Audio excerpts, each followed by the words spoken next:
जाएंगे।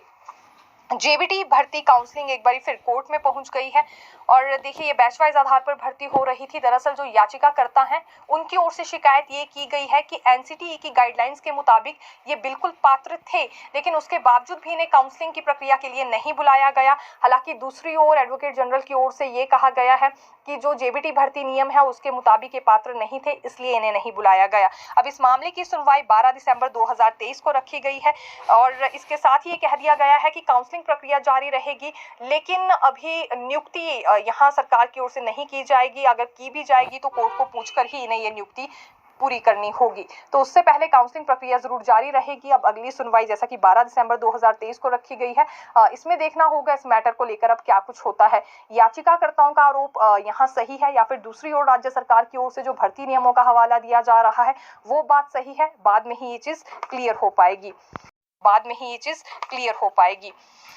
अब राज्य चयन आयोग पर आना चाहेंगे, क्योंकि देखिए हमीरपुर कर्मचारी चयन आयोग को इसलिए भंग किया गया था, लगातार पेपर लीक होने के मामले सामने आए और बड़े बल्क भी सामने आए हैं, जिसके बाद राज्य चयन आयोग की बहाली कर दी गई है। लेकिन सवाल बड़ा ये था कि भर्ती प्रक्रिया के लिए कौन सा प्रोसेस चुना जाएगा। अब दीपक सानन कमेटी की ओर से सजेशन ये दिया गया है कि सीबीटी प्रणाली को लागू किया जाए। तो आप क्या जानते हैं कि राज्य सरकार की ओर से तय कर लिया गया है कि पहले सीबीटी प्रणाली को ही यहाँ लागू किया जाएगा और एज अ टेस्ट इसे इस्तेमाल किया जाएगा।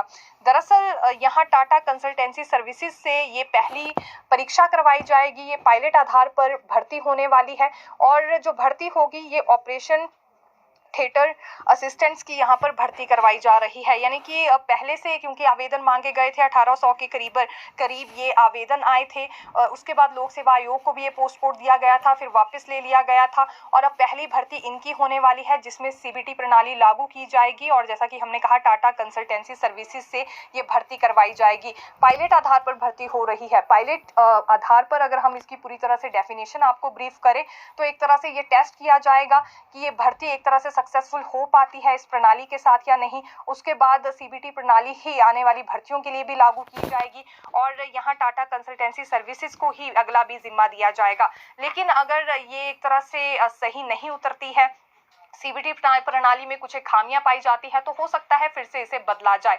लेकिन पहली भर्ती होने वाली है जो कि ऑपरेशन थिएटर असिस्टेंट की भर्ती है और 1800 के करीब इसमें आवेदक हैं। ये पहले कर्मचारी चयन आयोग ने आवेदन मांगे थे, लेकिन उसके बाद पेपर लीक होने का मामला सामने आया था तो भर्तियां लटक गई थी। अब शुरुआत देखा जा सकता है कि यहाँ इसी पोस्ट कोड से होने जा रही है और ये नया सिस्टम होगा। सीबीटी बेरोजगार युवाओं के लिए भी एक तरह से नया सिस्टम रहने वाला है। कैसा उनका एक्सपीरियंस रहता है ये हम बिल्कुल देखेंगे।